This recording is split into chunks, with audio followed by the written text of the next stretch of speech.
Welcome to this special in-between edition of my week 9 vlog, which is all about slowness. So if you Google slow life, movement, slow food, whatever slow, there are one name that pops out, and that's Carl Honor. He's an award-winning writer. He gave a TED talk around 13 years ago. The talk has been watched millions of times. He wrote this book called The Praise of Slowness. It's a bestseller book, and the funny thing is, when I reached out to him, I tweeted him, and I told him that I'm doing this vlog and I would love to have him on it, and he replied, it's the amazing power of social. So we had a Skype session, but as you can see, I'm still experimenting with audio and vlogging. So the Skype recording is actually really shitty. I had to work a lot on the audio, but I could manage it. I think the thoughts of Carl are amazing, so I encourage you to watch it. It's a 30-minute talk discussion with him. I hope you enjoy it. Thank you very much for taking the time. It's so great that I just reached out to you on Twitter and you replied. That's the power of social, I guess. That's the joy of social media. I love it. Great thing. When you use it wisely, it's a wonderful thing. Exactly. I'm still figuring out, like the best way to play the game. Do you have any like tactics or like game plans, how you use social? Yeah, one of my first is, it's not just social, it's just everything to do with my smartphone, is that I switch off all notifications all the time. So that just turns the tables on the technology. I'm not a Luddite. I love the gadgets, and I think you want to be fast much of the time, but not all the time. And if the notifications are coming in when you're not expecting them or don't want them or don't plan for them, then it changes your rhythm. It interrupts your space. It invades your time. And so I keep them switched off. So I have that off, and then when I'm ready, my head is in a place to do social media, I switch them on and go see what's happening. So that's made a big difference for me.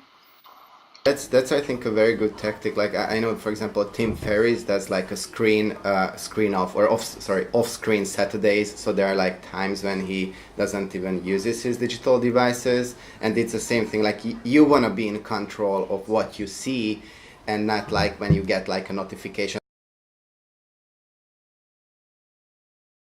Another thing I do is that I actually physically leave the phone in another place much more than I used to. So if I get up from my desk to go for a walk and let my mind wander or go shopping, I just don't take my phone at all. And that imposes an extra layer of discipline because there's always that little itching temptation to think, I wonder what's happening on my phone. If you find yourself waiting in the queue to pay and it's going to be 5 minutes, everybody reaches for their phone. But if you don't have your phone even on your person, it forces you to find a different mode of thought and to slow down, really. So I find I'm enjoying my smartphone a lot more now that I use it slowly, put it that way. And yeah, like slowing down, of course, I read your book and I watched your TED Talk, and you start your TED Talk, I really loved it, that the downside of publishing a book about slowness, you said that you had to go around the globe and promote it in a really fast way. And as you put it, we live in a roadrunner culture, and we do get, so the question is like, how do we get so fast, and is it impossible to slow down? So basically my question is that how we can slowly move fast, like slowing down in the right moment. How can we do that? Well, I think of the secret or the key to modern life really is, I think of it as a dance, and I think of it in terms of music. That if you think of music, there are lots of different tempos and rhythms, and the beauty and the power of great music is the fact that it speeds up and then slows down, and the fact that the slowing down makes the speeded up bit more delightful and more exciting, and then when you slow down, that has a greater depth because you know you've got speed. So it's about dancing back and forth between fast and slow and all the rhythms in between. And the problem now in modern life is that we only have one rhythm or one speed, and that's turbo, as fast as possible. Yeah. So the secret really to unravel that and to flip the equation around is to say, you know what? I'm going to have a plurality of speeds. I'm going to arrive at each moment thinking, what is the best tempo? What is the best use of time, the best speed for whatever it is I'm about to do? And once you do that, I think you regain temporal autonomy. You regain control over your time. Time becomes less the enemy. You become less a slave to the clock and someone who just moves and swims through time in a very musical and natural way. And so that may sound a little airy-fairy, but I think in practice, what it means is just having those moments when you think, okay, I've got to go fast now. That's okay. But then once the fast moment stops, I don't carry on going fast. I ask myself the question again, is it okay to slow down now?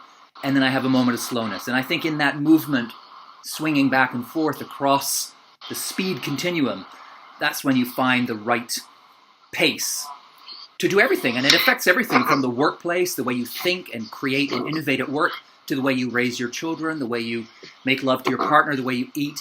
It's a very simple idea, the idea of doing things at the right speed. But once you take that chip and plug it in, it can really revolutionize everything you do.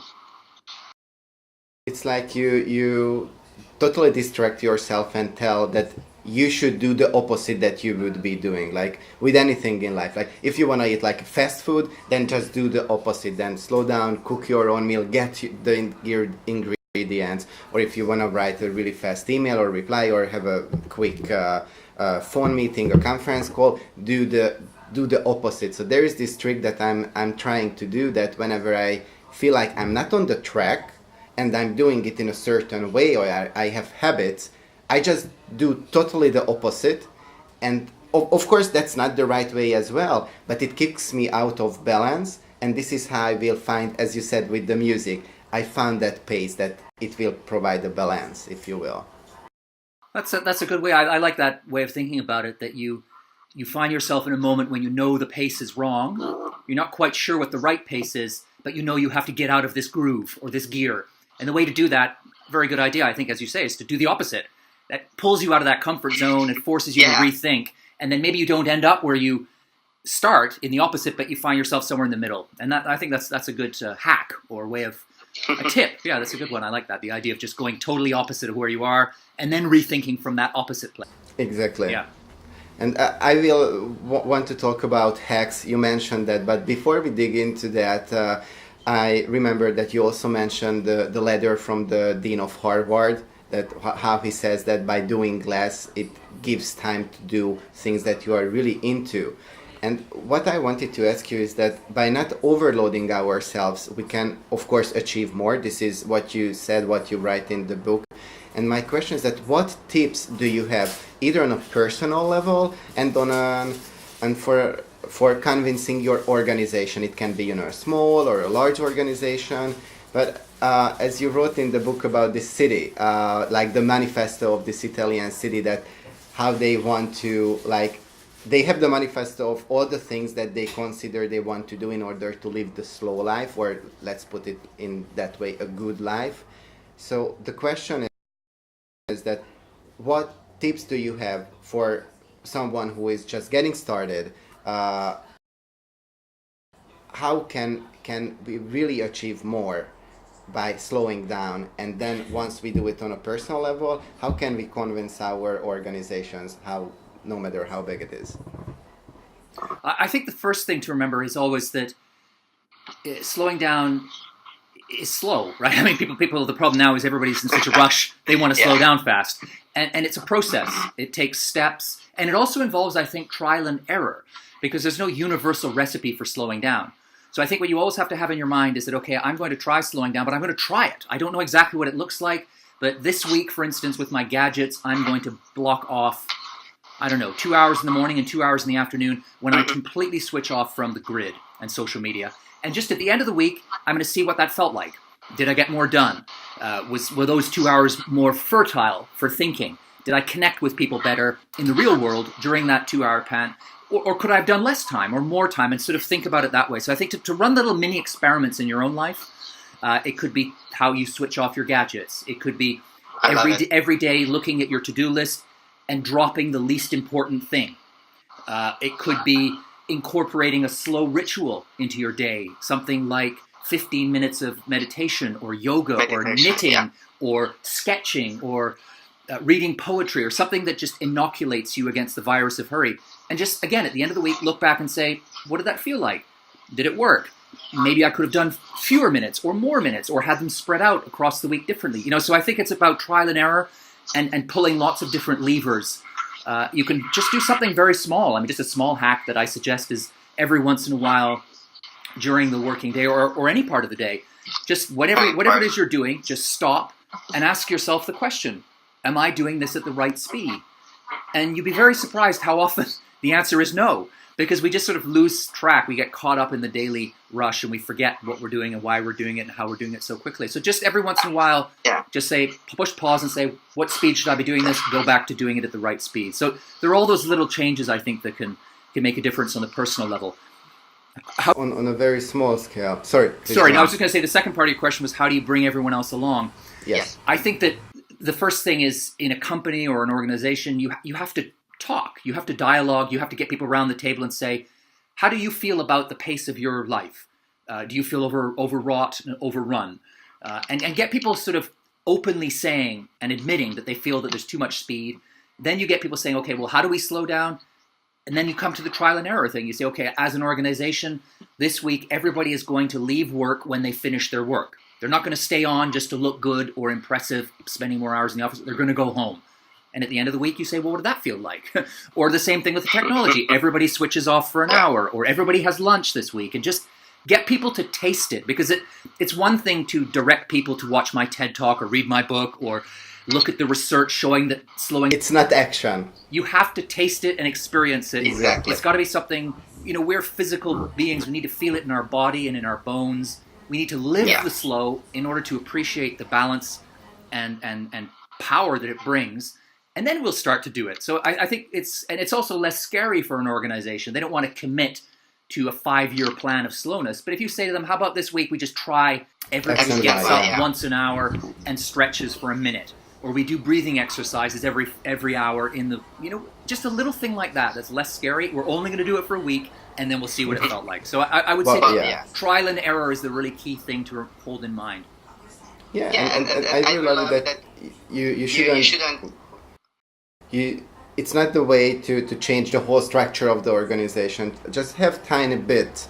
And it comes down how I feel like when we look at our educational system, and I know it's a huge topic, but we are not taught to enjoy life. Like, how to, I think somewhere you said or wrote that, learn to enjoy life again. But actually, maybe it's for the first time because we are not taught to that. So how should someone be introducing, it's either slowness or the balance, as you said, or the rhythm of the dance to their life? How can we help our children, our peers?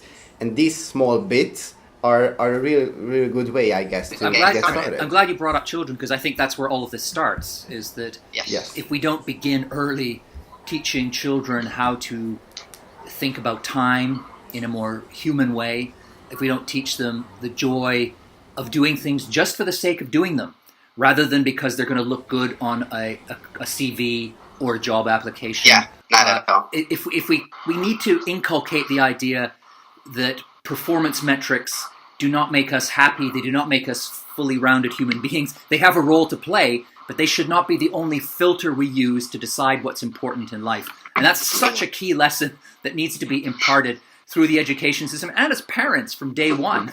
Even before our kids go to school, we need to get away from this idea that childhood is a race to perfection, that that it's product development or like a project, creating this perfect child who's going to go out there and conquer in the world, and all about performance and all about measurable outcomes.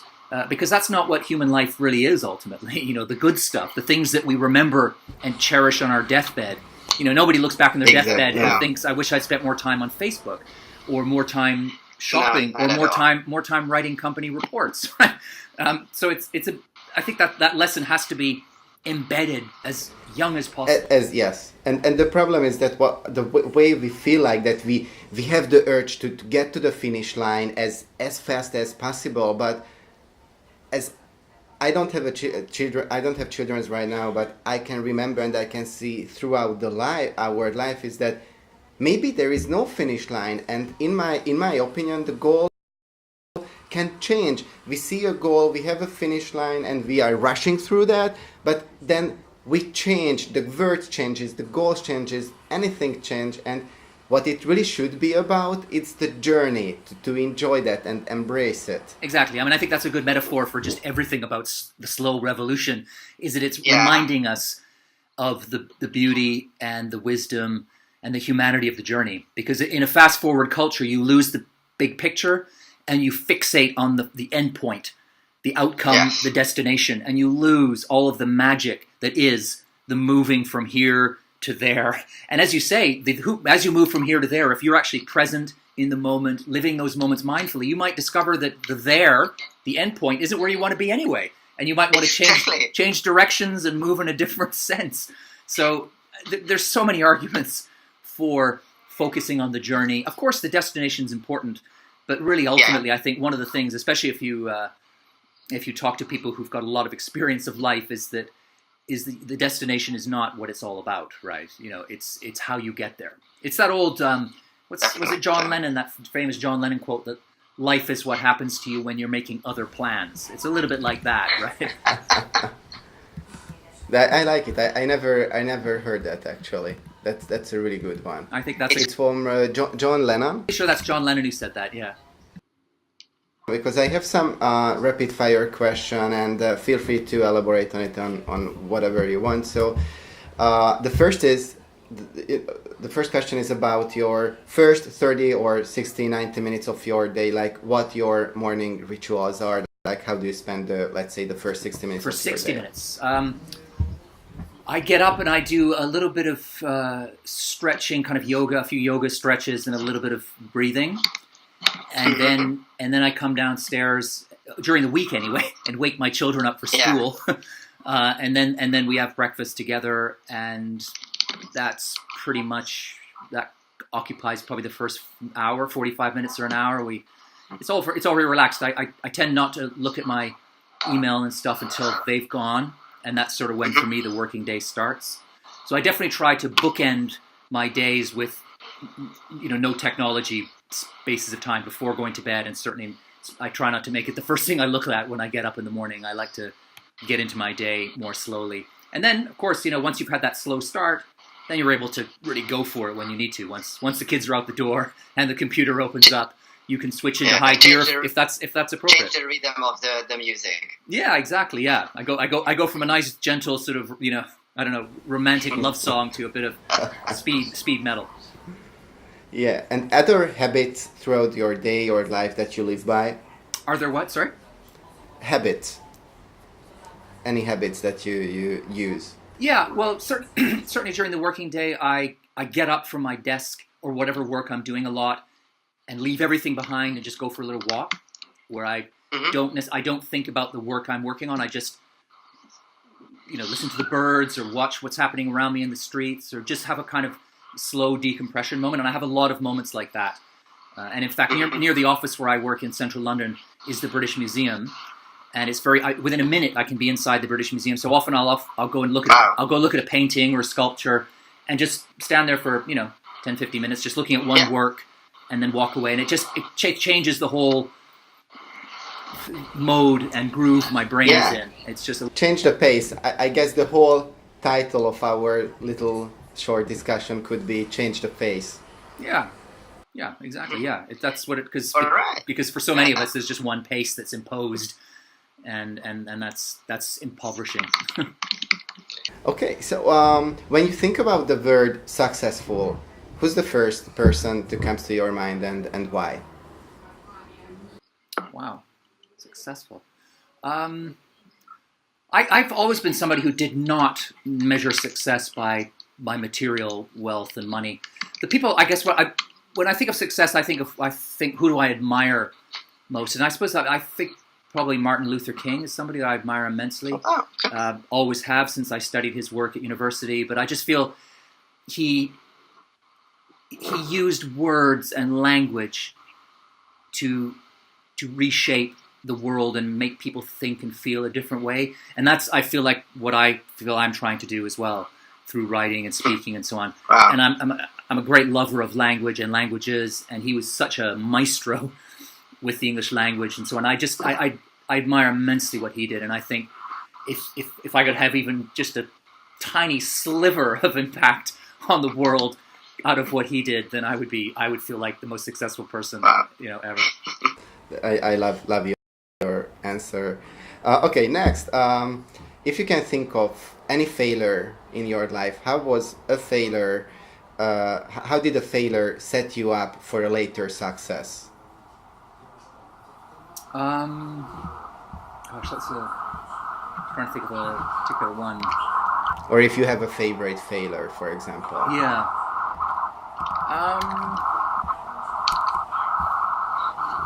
I feel like, well, it's probably not a. I think. I'm not sure failure is quite the right word, but I feel like when I moved from my first book to my second book, there was a part of me that did not want to be typecast as everything that I did was slow. So in my second book, although I coined the term slow parenting, and I talk about that a lot now, I shied away from the word slow because I just felt like I didn't want that to become a straitjacket. And Yes. and I think that probably was a failure in the sense that I probably should have stuck with slow more explicitly with that second book, which is called Under How Pressure. come? And it's not like the book has not done well or anything. It's just I feel it could have. I don't know. I think it didn't hit and land in the way it could have if it had been part of that whole slow thing that I've been constructing ever since the first book. So that was just I don't know if I'd made that decision for egotistical reasons but I think in a way that was a failure. And that made me rethink a lot about how not only what you say and how is important, but also how you say it in the language you use it. That made me realize, I knew that before, but it really made me realize it in a very clear way. And I've been much more aware of how the message I'm putting out is framed and the language that bears it up is used. That made an impact. Okay, what is the most gifted books that you, the books that you give the most? Oh, Or well, books, that's an interesting books. question. Well, I know that the novel that I give the most is called The Secret History by Donna Tartt. The Secret History by Donna Tartt. Yeah, I love fiction. I read a lot of novels, and I absolutely love that book. It's one of the. It's a kind of. How would you describe it? I mean, there's a murder in it, but it's set in a campus. It's very erudite. It's just a wonderful story, and I just couldn't. It's one of the very few times when I found myself stopping work to go read another chapter. And that's pretty high praise. So that I would say that definitely the book I recommend the most from fiction point of view is definitely. Yeah, it can be a fiction, like it shouldn't be non-fiction. All right.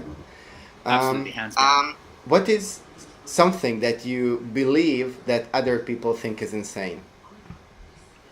That is insane. And I really wanted to ask this from you, since you introduced the whole slow to the word. So yeah. Well, I suppose the easy answer to that question is that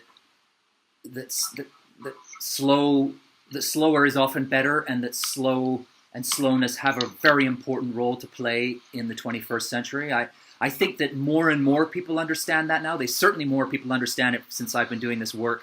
My first book came out, 13 years ago. So when that book first came out, I felt a little bit like a lone voice in the wilderness. But people got it right away, and more people now have rallied around the idea. So I guess not everybody thinks that idea is insane, but I think that many people still do. or they may not think it's insane, but they think it's pie in the sky. They think it's a fantasy. It's impossible. We've lost slowness, and I stick to my guns on the fact that we have not lost it. It's still there, and in fact, it's coming back in many ways. Nowadays, is there any new thing that you believe in, like as you did 13 or 15 years ago when you introduced slow into the culture? Is there something else that you share? There is actually, because I'm working on a new book now, and I'm looking at our attitudes to aging and ageism in a culture, in a world that's getting older all the time. And I've kind of just recently realized that all of the work I've done up until now with slow, the basic premise or theme has been that younger is not always better. And with this new book, I think that the theme will be the theme before was that faster is not always better. Yeah, right? And now the theme with the new book will be that younger is not always better, that there are many good things to look forward to as we grow older, and that there are many things that people of all ages can contribute and bring to the party, which is something I think in our cult of youth society we've lost sight of. So that would be that's the next chapter for me. I'm actually writing a book at the moment. I love it. Kurt, you said that you have time until 9:30. I have like 4 questions, things like this. Do you mind if I ask it? I'll answer. Thank you very much. I really appreciate it. Do you have any quotes to live by your life, or you think of them, often? Yeah, I often think of the Gandhi quote that there is more to life than increasing its speed. I often think of, there's a quote from Warren Buffett I like very much, the investor. He says that the difference between successful people and very successful people is that very successful people say no to almost everything. And I think that's a very useful thing to keep in mind. Less is more. There's a quote from The Economist magazine that I often use and very often think of, which is, forget frantic acceleration. Mastering the clock of business is about choosing when to be fast and when to be slow. Which, if you're talking to a business audience, what more do you want? That's The Economist magazine saying slow down, right? And that's not Buddhist Monthly or Acupuncture Weekly, right? It's the in-house Bible of the go-getting, productive entrepreneurs, CEOs of the world saying slow is important, right? Has a role to play. Yes, I love them. And I have an idea what your answer would be, but I just wanted to ask that, what is the worst advice or advices you see, or you see them being heard around the world? You hear in the world in general, like you hear people saying advices that you think, oh no, that's a really terrible advice. Oh, I see, right, yeah. Oh, that's an easy one, multitasking. That is the biggest myth of the 21st century. The human brain, not even the female brain, can multitask. It's just a cognitive waste of time. So all of these advertisements, job advertisements, programs that are saying we're going to teach you to multitask. We need multitaskers. No. You need people who think and focus on one thing at a time and do it really well. Yes. That's where the future lies. If I have like one sickness or illness, if I can call it, it's the urge to do multitasking, and I always have to force myself not to do that. That's a terrible thing to do. Yeah. So I was just in London. I'm really angry on myself why I haven't reached out to you earlier. But let's say in like a very busy area in London, if you could have one gigantic billboard, or anywhere, not just in London, what would it be? What would you put on it? That's a good question. I think I would want people to stop and think. So I could probably put something up like, "Why are you going so fast?" Mm-hmm. Something like that, because everybody in central London is going so fast. Oh yeah. I would wager that nobody is asking themselves why, and if they need to, And so I think that why question that word is so important, because that opens up the door to rethinking everything. So that would be my. And I might even put it in white script on a red backdrop. Using The Economist. I like it. Just maybe to tap into the idea that. Why are you going so fast? Yeah, something like that, or why are you? Yeah. I like it. So you said that the book you wrote the book like 13 years ago, or I don't remember. The first book, In Praise of Slow, was published in 2004. Yeah, so 13. 2004, 13 years ago. So it's been a while, but if you could give an advice to your younger self, to like 20, 25-year-old self, what advice would you give? I would say worry less. It'll be okay, because for pretty much everyone it always is. And I would also say slow. I would actually also say slow down. I mean, I know that sounds a bit like a cliche coming from me now, but it's true that I definitely was. I think that happens to people at any age, but particularly I think in your 20s, there's a feeling of there's all this stuff you've got to move really fast. If you get left, all that kind of fear of being left behind. And in fact, I think you do miss out on things because you are moving so quickly. And sorry, can you give like a context? Where were you at the time, and what were you doing? Oh, right. Well, I was in my 20s. I was a journalist. I was a foreign correspondent. So that's quite a fast job. I was based for a lot of that in South America. A lot of travel, and I did a lot of things. It was wonderful. I had a great time. I'm not complaining. But there definitely, I look back on moments and think, why didn't I just spend a bit more time on that? Why didn't I stay in that place a little longer? I didn't have to move through those things quite so fast. And I think that's sometimes the wisdom of a little bit of age. You look back and think, you maybe put too much time on things that are not important and not enough time on things that are. And that's a big part of slowing down. Once you start thinking about not only how fast you're doing everything, but what's really important. Yeah. And if you can start asking those questions of yourself in your 20s, that's a pretty wonderful head start on most of humanity. And that just makes you very authentic, of course, representing the whole slow movement. So, Carl, for the last thing, any last parting words you would like to share or add? Yeah, well, I guess I've just been thinking lately about that, the old story about the tortoise and the hare. That it's the tortoise who wins the race, right? The tortoise and which is one? the old story about No, actually, I haven't heard. the tortoise and the hare. The hare runs very fast and the tortoise is very slow, but the tortoise wins. Uh-huh. Yeah, I actually haven't heard that story. Maybe it's not from the country that I'm from, or we haven't I translated. thought that was a universal story. The really? hare is the very fast animal, and the tortoise is very slow, and the tortoise actually wins the race. Sure. And I've just been thinking about that story lately and thinking actually it needs to be updated for the 21st century because the tortoise wouldn't win the race in the 21st century, and neither would the hare. The secret is for the tortoise and the hare to collaborate, right? To teamwork, to work together and use the speed of the hare and the slowness of the tortoise to win the race together. And I guess I kind of think if that's sort of where we need to go now is to be in touch with our inner hare and our inner tortoise to find the right speed. I love it. One thing I need to do, I read or watch that story because maybe we have it like in some context. But I feel like that's such a universal story. I'm surprised it doesn't ring a bell. But maybe you got a different version in your. But definitely, I mean that's I get the point of it. So yeah, Carl, thank you very much for your time and being so responsive and with all the answers and having the interview organized in like 2 or 3 days. So I will create a vlog out of it actually today. I'm always posting the new vlog on Fridays, and I think it's an amazing discussion. So I might just put like a separate podcast out of it or separate vlog out of it, and I would love to share it with you and get your opinion on it if you want. I will definitely. Thanks for watching, especially taking the fact that the audio was really poor quality and also the video, but I hope you enjoyed the content. If you have any recommendation to me, who should I interview, what should I do differently, and especially how should I use audio and this thing, which originally made my voice sound like a chipmunk. So I'm happy to learn and keep doing interesting discoveries. Oh, one more thing. If you watch this and you haven't watched the original vlog, watch it and watch the edition with the Harvard letter.